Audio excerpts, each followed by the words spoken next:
This is Shylo Bijou, and you are listening to Grit and Grace.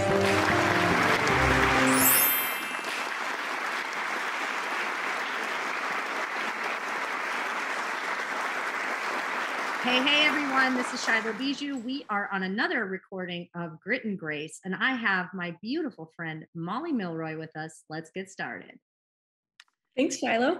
Hey, thank you so much, Molly. I'm excited to do this because number one, I met you a little over a month ago, maybe 2 months ago, and we were at the 90s concert, which I thought was super awesome. We have mutual friends, and this amazing woman sits down at our dinner, and I'm like, who is this lady who is, not only beautiful, but also just full of energy. And I am so attracted to that kind of energy. And ever since I've met you, I wanted you on the show, but you just have such a good spirit. And I also love that, when we have people in the Northland, like I want to feature the authors, I want to feature the artists and the people here, because I think people always talk to me like, oh, do you have this in Duluth, Minnesota? I'm like, hey, Duluth, Minnesota is a big, small town, but we do a lot. We have a lot of culture. We have a lot of arts. We're still growing it because we went through that phase about for 20 years where the Northland kind of shut down. And we're coming out of that, obviously, but then COVID happened and everything slows back down. But you are just an incredible writer and author. So we're going to talk about that today. But for everyone who doesn't know you yet, going to get to know you, for our listeners or viewers, share just a little bit about yourself. Where do you come from? How the heck did you go from Texas to Duluth? Sure. Thank you. And it's great to be here, and it's fun to see you again. That was a fun night when we met. Yes. And thank you for your kind words. So I was born in Duluth and grew up in Superior. And when I graduated, I left town for about 16 years. I went to college in Texas. I traveled for a year with a Catholic ministry team back in the 90s. And then after I graduated from Texas, I lived in Chicago for a year and worked there. And from Chicago, so I kind of like, I'm a wandering spirit. I went all over. So from Chicago, I moved to Aspen, Colorado, and lived there for 4 years. So random. I love that. Yes. That's all. These are little stories in and of themselves, like getting to Texas had to do with thinking about becoming a nun, and living in Chicago I just loved the city and wanted to live there. And then Aspen was, the job from Chicago brought me out there, and I met the priest, and it kind of, things fell into place, and I got a job. And later on, I worked at the bookstore out there, which is the cutest bookstore in the world. And then after Aspen, I left there and moved back home to Duluth for about a year and a half. My whole family's here. I have 4 older siblings, and they all have kids. They're all in the area. Big family. I have 17 nieces and nephews, and now they're starting to have kids. So, but then I'm just talking away. I love it. No. I love it, because I'm going to hit on everything you're talking about. Okay. But one, I want to know how you went from, how did we transition from nun to over here? And it's awesome. Sure. I wasn't sure if you were from Duluth. I mean, you have just such a huge spirit. And I was like, she is just worldly. So it's very, and now I get why. I got that worldly traveler. You're kind of like my gypsy. I love it. Like a gypsy soul. I think that's you're a gypsy soul. And I have a shirt that even says that. So, okay. So you traveled a lot. You got culturized. I like to say, like, when people get out of here, anytime you're in a smaller town or even outside of it, you can get trapped in that small town thinking. And so when I met you, I'm like, oh my gosh, she's just beyond what, the small town is. And there's nothing wrong with that. I'm not putting that down, because I absolutely love where I'm from. I'm from Proctor. So, it's really close. And, it's a small town, and it's easy to stay in that little safe zone. And when you get to travel outside it and do what you've done, I think that's really part of the story. And that's the story that defines you. And so I'm excited to hear about it. And huge family. Holy smokes. I bet you I know half your family. I mean, if you started reading off names, I'd be like, I know them. So I love that. Okay. So Aspen, I've been to Aspen quite a few times. It's not a place I'd want to live, but it's definitely a cool place. It's so unique. And I love that you went to the bookstore. Okay. So you went out there. That was where you were going to possibly go into the sisterhood. What was that transition, or what was going on when you were out there? Well, the sisterhood was when I went to college in Texas. Okay. so that was when I was in Aspen. I wasn't really thinking about being a sister then, but the sisterhood stuff is, I was like uber Catholic in my early 20s. You know, I traveled with this Catholic ministry team and was totally like on fire. And there was this group at Texas A&M University, which is where I went to school, that was doing a nun run where you visit convents. And so I joined them, and I went through a couple of years of discernment and staying at convents for a week at a time. I actually had one sister at a convent tell me, I don't think this is for you. Like, wow. I was like rejected from the convent. Like, okay, don't know what to do with this, but sure. You know, in all things in life, whether you're looking at a religious vocation, what career you're going to do, I think there's a little part of you that kind of always knows deep inside. So even though I was thinking like, oh, maybe I want to be a nun, I always think I knew deep inside I really wanted to get married and have a family. But sometimes it's hard to discern those things, just like our careers, you know, they go in different paths. And same thing with me. I started writing when I was 9 years old. I have kept journals. I wrote little poems, and I would think about how could I turn this into a career, but it really wasn't until in the past, I would say 5 years, that I've taken that seriously. Yeah. That's a whole chunk of my adulthood that I could have spent doing that. And that's just one of those. So anybody listening, if there's something that you kind of feel, maybe this is what it is, it probably is. It's so cute because it's so true with careers, because I went to school and I thought I wanted to be a dental hygienist, right? I did that for like 10 years. And even when I first got into it, I was like, I don't know if this was the right career.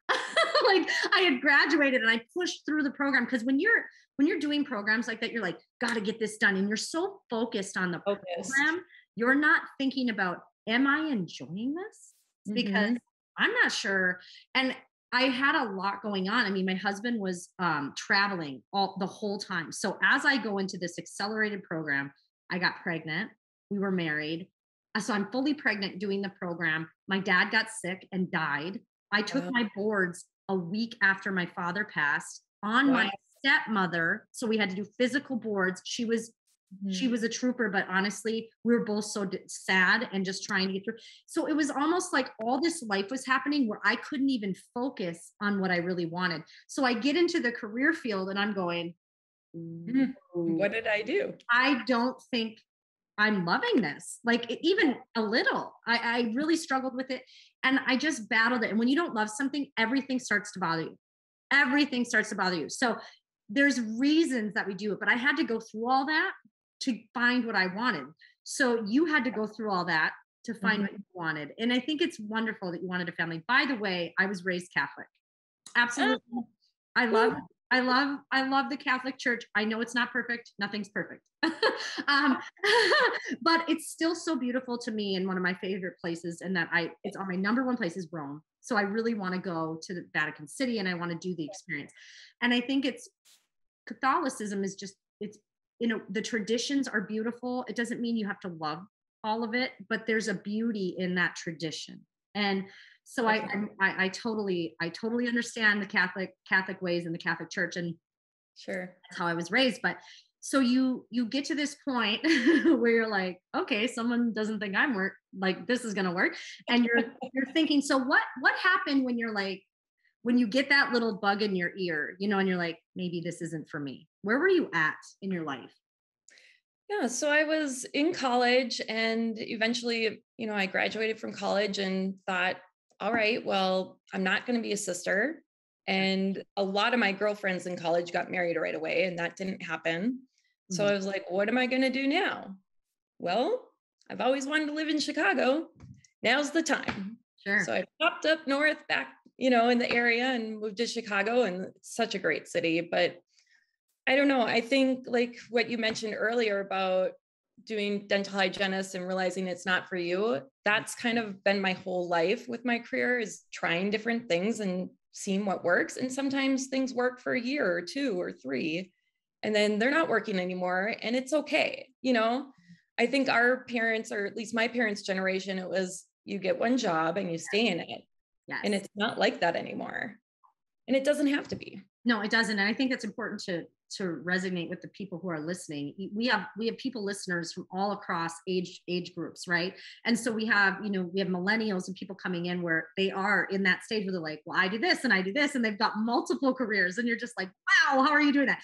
And you've got kind of our generation where we're still getting the residual of our parents. Like, you have one job, you go to school and you do this. And I was kind of in that balance where I'm like, yeah, that's not going to work. But at least I went to college, right? And we were in that era too. Got to go to college. And I don't tell my kids that anymore. I'm like, listen, if you don't know what you want to do, you're not going. Number one, because I'm not paying for it. And if you go to college, you're paying for it. Why?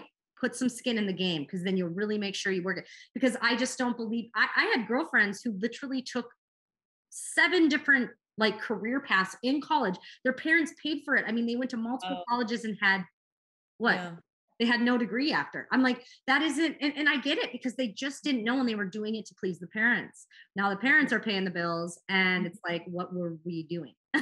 So it's really important to know that it's okay not to know, and just let it happen. Like, go have adventures like you did. So Chicago, interesting. It's really sad right now. Chicago is really sad, but I also love Chicago. When things are calm, I'll go back, when things kind of calm down with the world. But Chicago is a cool city. And so what did you do when you were in Chicago? Like, what kind of jobs did you have? I had only one job, and I worked for a family as their mother's helper, which is another name for a nanny. A nanny, yeah. So this family was very wealthy. They were wonderful. We would take their private jet to the Bahamas and to Aspen and all these places, Right. It was a really, really neat experience. And like I said, I love the city and I wanted to live there. But after moving there, within 2 months, I realized I am not a big city girl, like, at all. So yeah, it didn't last long. No, I get it. I get it. I had moved to Hawaii once. My husband at the time was living on the island, and I was like, holy cow, I had a brand new baby. I was 19, 20 years old. I'm like, I can't do this. I can't do this. It was so expensive.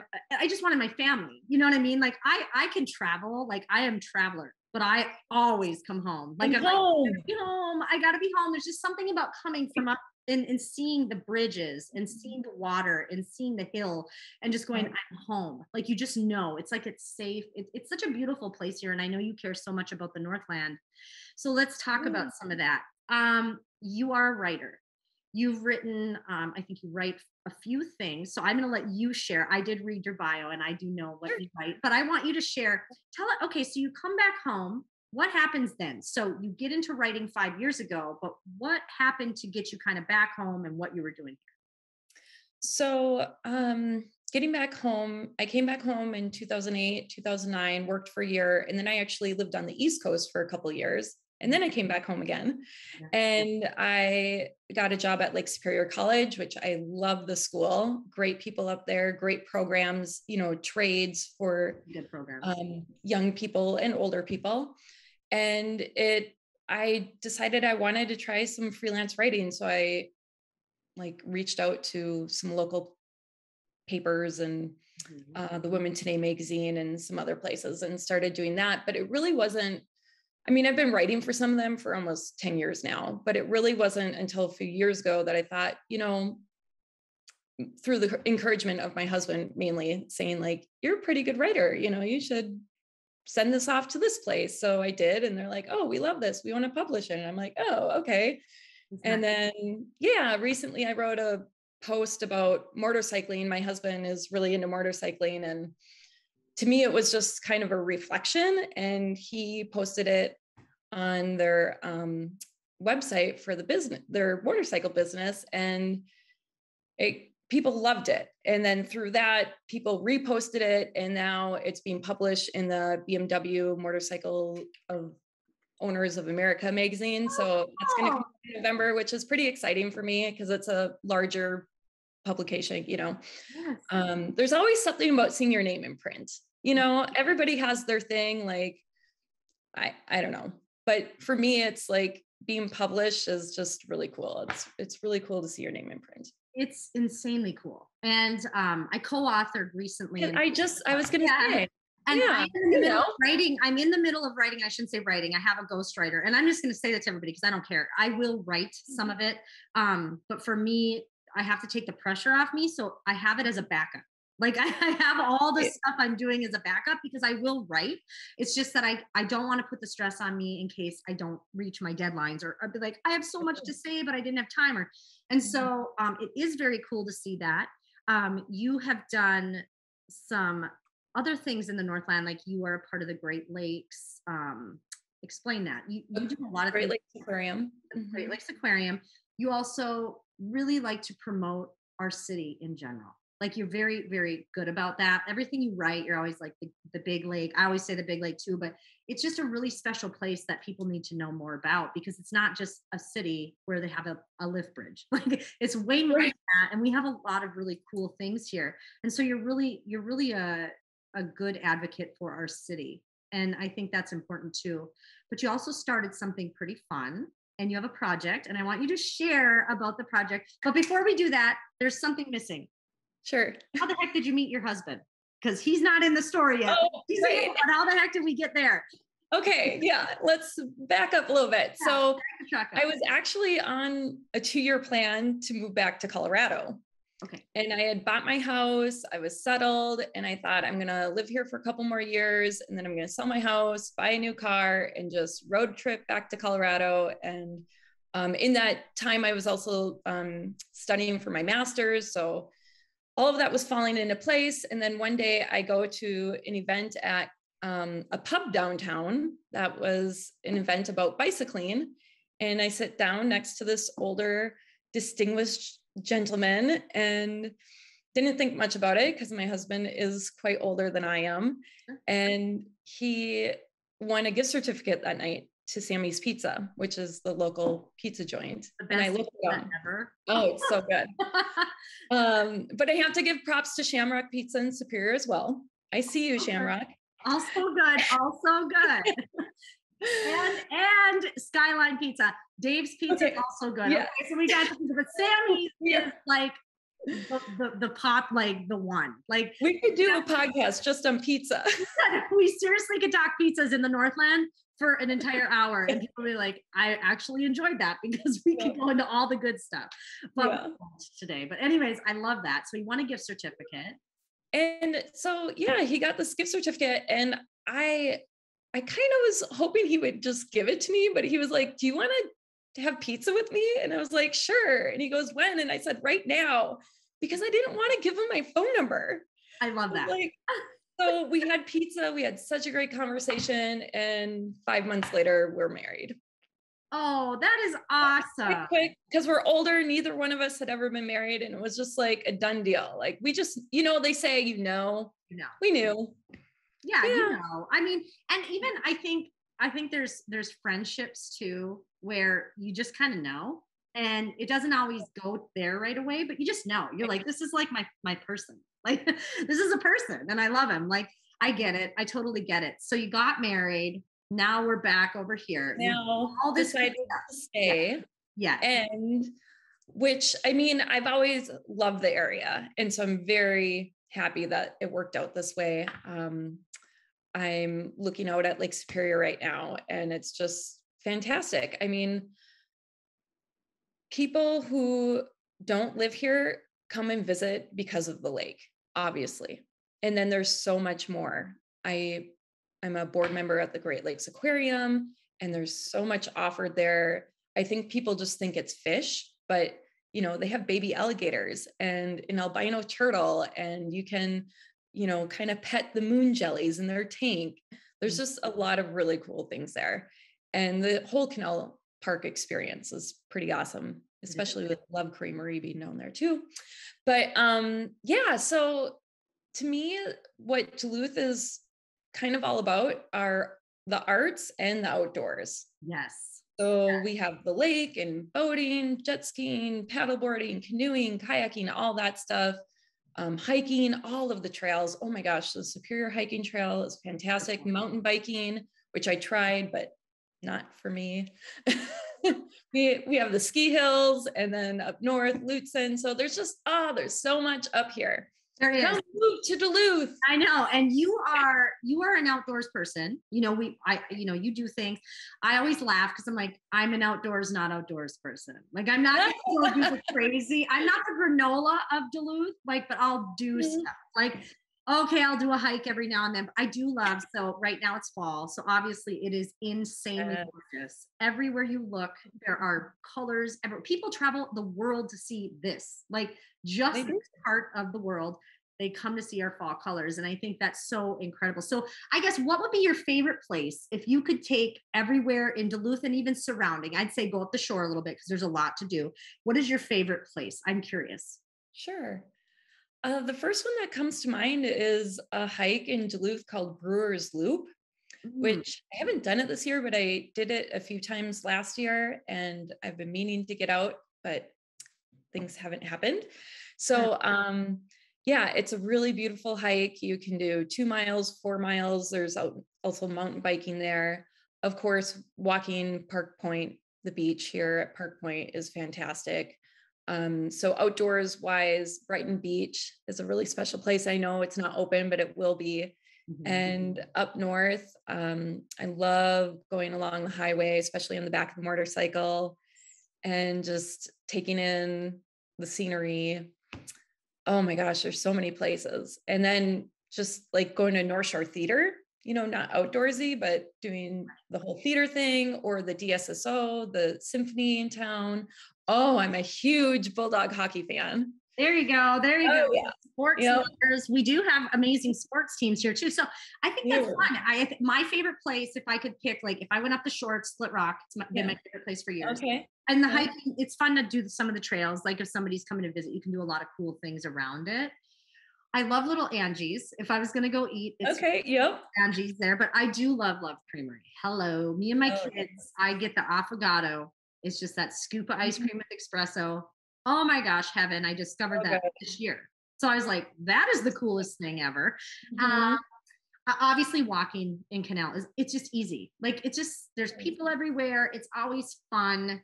I do love our arts and our sports though. We do have fun football teams, hockey teams. Obviously you can't get enough hockey here, but it's an all around cool place. And this last year I've lived downtown, which is out of my comfort zone. So are you in Park Point area? Yes. Okay. So you're in an area where it comes off the bridge and it's like a strip of land. So I'm explaining they're like, what is that? Sure. And there's water on each side.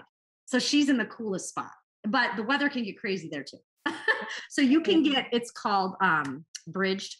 Let's explain what bridged is. Since we're in one of the largest ports in the world, yes, we're in a huge, massive port. So the boats I get to watch from my place all day long, in and out, and we get to hear the horns, and I love the horns. So talk about what bridged is for people who don't know.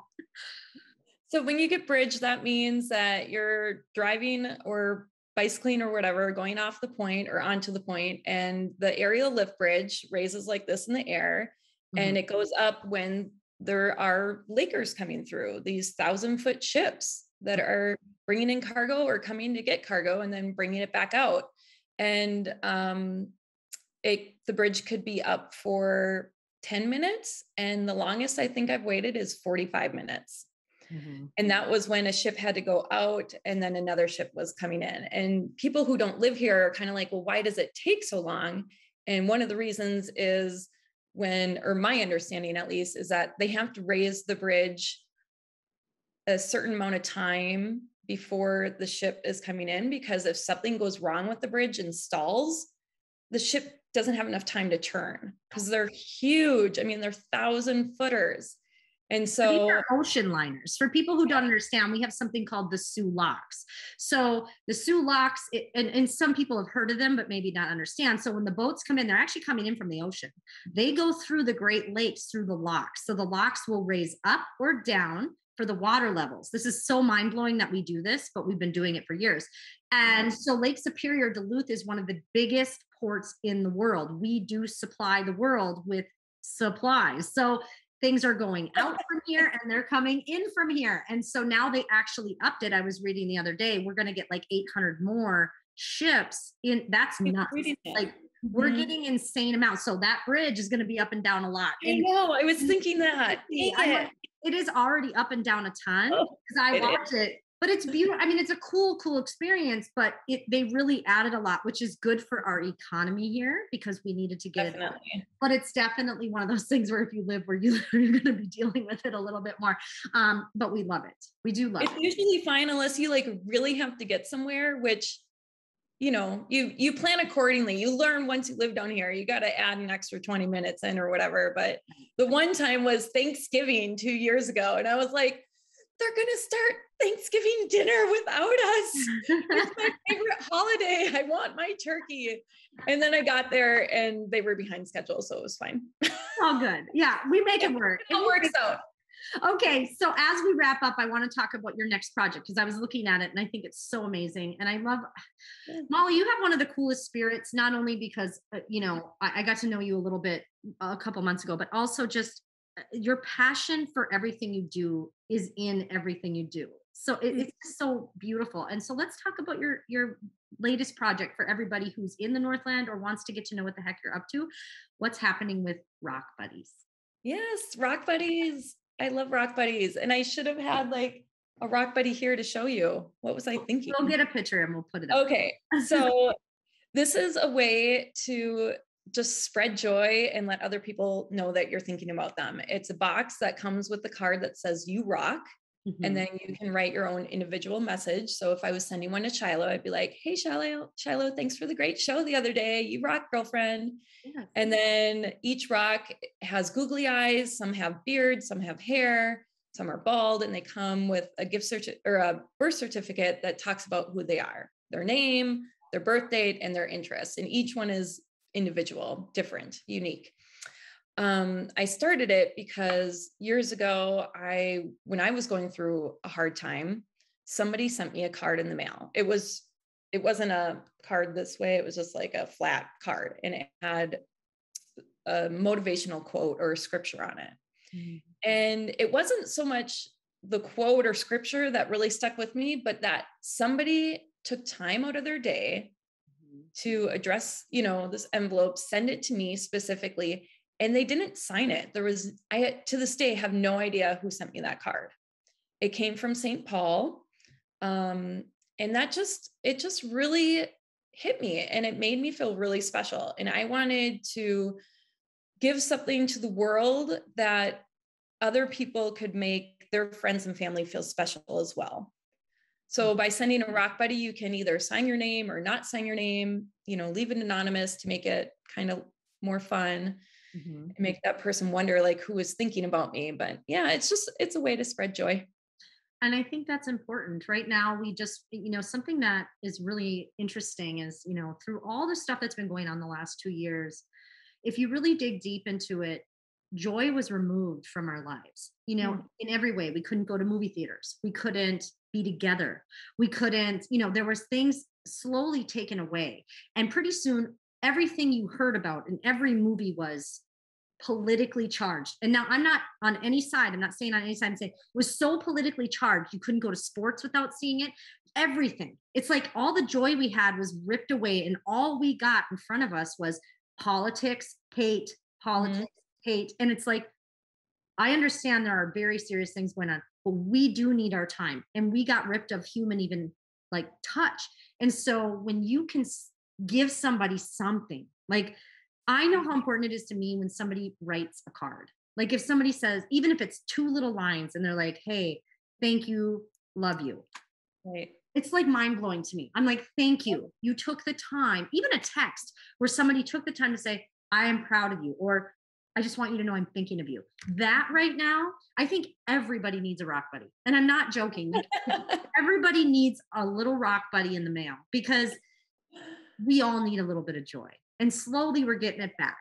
We're getting it back. And I remember I was in the movie theater the other day with the kids. We went to Dune. And I was at, the Lake Superior one, so the larger one. We had the great lounge chairs, and we took our blankets. And in one of the previews, the guy who jokes around, the head of Marcus, who's always in all the advertisements, is like, it's almost as if a year ago something happened, or he made a kind of a comment. And I'm like, I looked at my kids and I go, think about it. we couldn't be in a movie theater a year ago.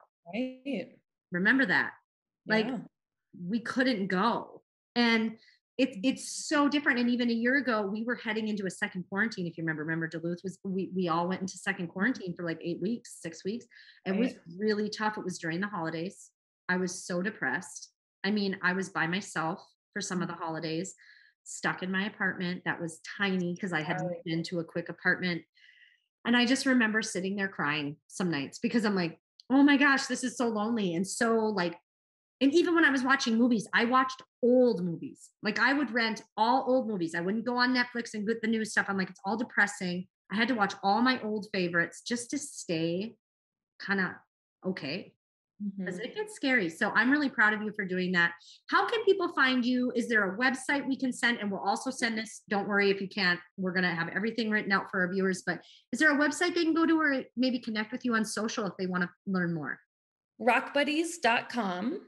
Okay. And you can follow at Rock Buddies. And then my website is mollymilroy.com. That's and so perfect. Handle I am Molly Milroy because I am.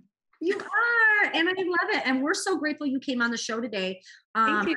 You have so much to give to everyone. Like I said, you're my gypsy soul. And I'm just glad I got to like show the world who Molly Milroy is, because you're not done, my friend. I mean, when you get to meet Molly, like this is such a toned down version. Like when you get to meet Molly, you're like, we're doing this. Like we danced, we had so much fun. We rocked out to the know.